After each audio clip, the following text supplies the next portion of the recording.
Bonjour et bienvenue. Ici Bob Proctor. Aujourd'hui, je vais vous parler de la loi de la croissance. Je parie que vous aimeriez que la plupart des choses dans votre vie croissent. Je parie que vous voulez plus d'amour, plus de santé, plus d'énergie, plus d'argent, plus de bonnes affaires. Et vous pouvez avoir cela, c'est la pure vérité. Il existe une source infinie d'approvisionnement. J'adore la manière dont Thomas l'explique.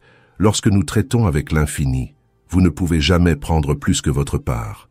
Notez que nous ne découpons pas ce gâteau en 6 parts. Souvenez-vous des expériences comme celle-ci dans votre enfance. Si vous vouliez une plus grande part de gâteau, quelqu'un devait prendre un morceau plus petit. Mais ici, nous ne traitons pas de gâteau, nous traitons de la création. Nous pouvons créer un gâteau plus grand et alors tout le monde peut prendre une plus grande part de ce gâteau. La croissance dans la vie est basée sur des lois.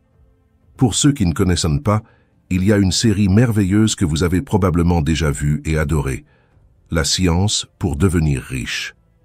En fait, c'est dans La science pour devenir riche que le secret a été basé.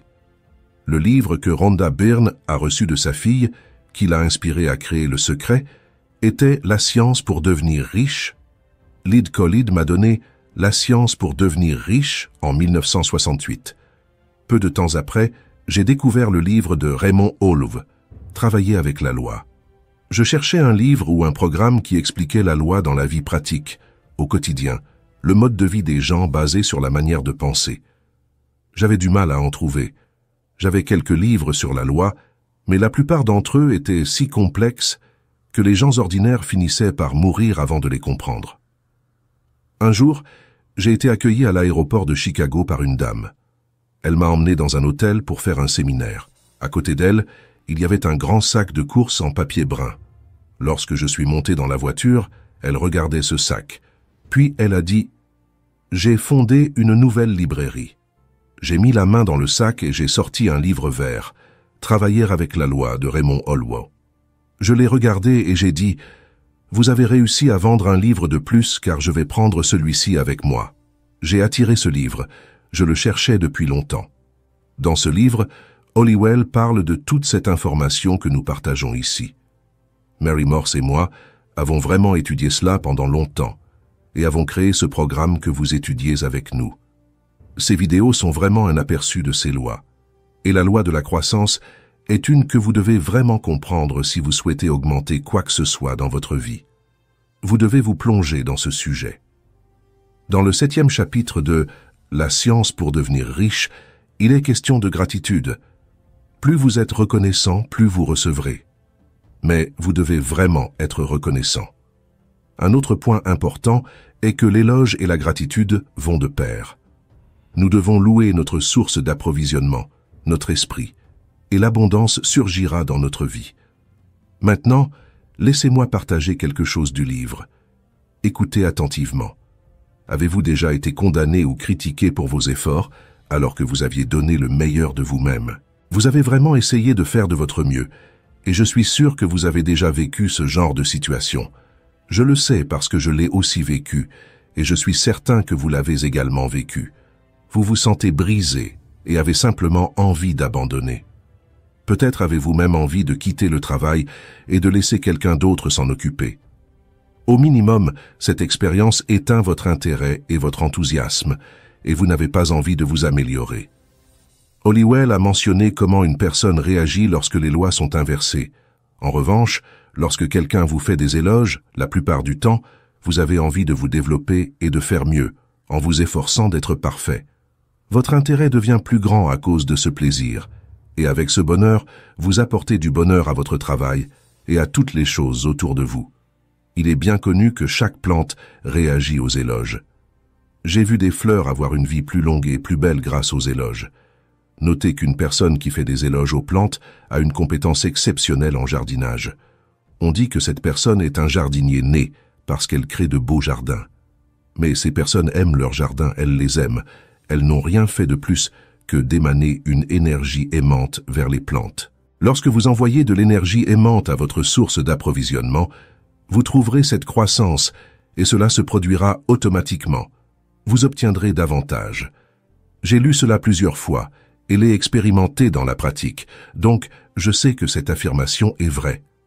Les personnes qui réussissent très bien dans quelque chose ont du mal à faire la différence entre travail et plaisir. Cela arrive parce qu'elles adorent ce qu'elles font. Elles sont toujours reconnaissantes de pouvoir faire ce qu'elles font, elles remercient. Plus vous louez ce que vous faites ou les personnes avec qui vous travaillez, plus vous réussirez.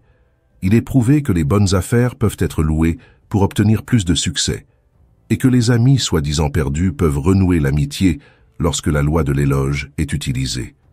Réfléchissez à cela. Lorsque vous mettez du bien dans les choses, le bien revient. Nous avons commencé toute cette série de vidéos avec la pensée que tous les grands leaders qui ont jamais vécu étaient complètement d'accord sur un point. Nous devenons ce à quoi nous pensons. Pensez-y.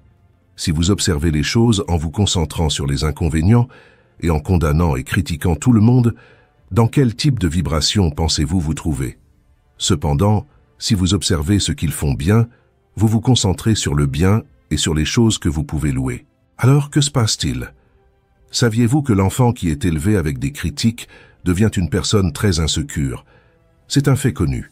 L'enfant élevé avec des éloges devient beaucoup plus confiant. Pendant ce temps, l'enfant élevé avec des critiques doit généralement se battre toute sa vie. L'enfant élevé avec des éloges devient un grand leader et est très confiant. C'est très évident. C'est vrai dans la vie végétale. C'est aussi vrai avec l'argent. C'est vrai avec vos amis. Louez un ami pour ce qu'il fait bien, je vous garantis qu'il viendra vers vous pour voir ce qu'il peut faire pour vous en retour. Il n'est pas nécessaire d'être un grand scientifique pour découvrir cela. L'éloge modifie notre observation ou vision générale de la vie. Dans le passé, nous avions tendance à trouver des faiblesses, des instabilités émotionnelles et des défauts chez les autres. Mais maintenant, nous voyons les choses de manière complètement différente. L'éloge change votre perception. Réfléchissez-y un moment. Si vous louez les gens pour ce qu'ils font bien, vous devrez d'abord chercher quelque chose qu'ils font bien. Et si vous cherchez quelque chose de bon, vous le remarquerez également en vous-même. Alors vous observerez aussi ce que vous faites de bien. C'est utiliser l'une des facultés mentales supérieures, l'une de vos facultés créatives, appelée perception. Si vous cherchez quelque chose à louer, vous trouverez quelque chose de bon. Alors, lorsque vous trouvez cela, vous voulez que les gens prennent conscience du bien que vous voyez. Eh bien, cela ne fonctionne pas seulement avec les gens, cela fonctionne avec les plantes, avec les animaux, avec toute la vie. Parce que nous devons comprendre que l'intelligence est omniprésente. Il y a de l'intelligence dans un jardin de plantes. Il y a une conscience que l'intelligence est omniprésente. Nous parlons d'un pouvoir qui est présent à 100% partout en même temps. Ce pouvoir fonctionne de manière très précise et est régi par la loi. Alors, si cela fonctionne avec les gens, cela fonctionne aussi avec les plantes, les animaux, avec toute la vie.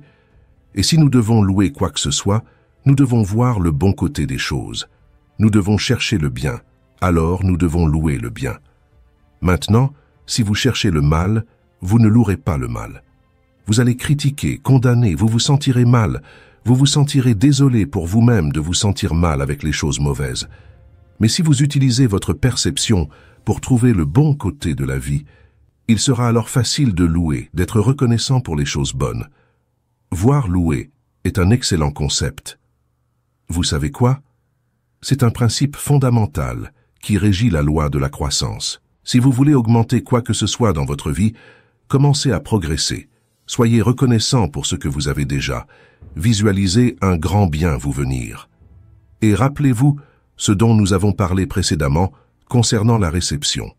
Vous devez être ouvert à cela, vous devez être détendu. Si vous voulez recevoir davantage dans la vie, commencez à être réceptif à cela, restez dans un état de relaxation et soyez reconnaissant pour ce que vous recevez. Je sais que vous appréciez cette série. Je le sais parce que j'essaie de vous faire aimer cela. J'aime partager cela. Maintenant, si j'aime partager cela avec vous, je sais que vous aimez recevoir. Ce que je veux suggérer, c'est que vous fassiez de même car je le fais et cela fonctionne. Cela m'aide à obtenir des millions de dollars et à construire une immense abondance d'amis à travers le monde. Cela m'aide à construire une grande entreprise à travers le monde. Donc, je veux que vous fassiez ce que je fais. J'aime partager cela et je vous félicite d'utiliser ces principes. Vous devez élargir ce savoir. Maintenons cette énergie fluide de moi vers vous, à travers vous et vers ceux à qui vous transmettrez ce savoir. Vous savez que cela fonctionne. Vous voulez grandir? Alors louez ce que vous avez déjà obtenu et partagez. Rappelez-vous, donnez avec générosité et recevez avec gratitude. Souvent, la loi de la croissance est basée sur un principe fondamental, l'éloge. Il est écrit dans le bon livre, la Bible, que tout ce que l'homme sème, il le récoltera aussi. Emerson a dit qu'il y a une loi des lois, et si elle n'existait pas, nous devrions l'inventer.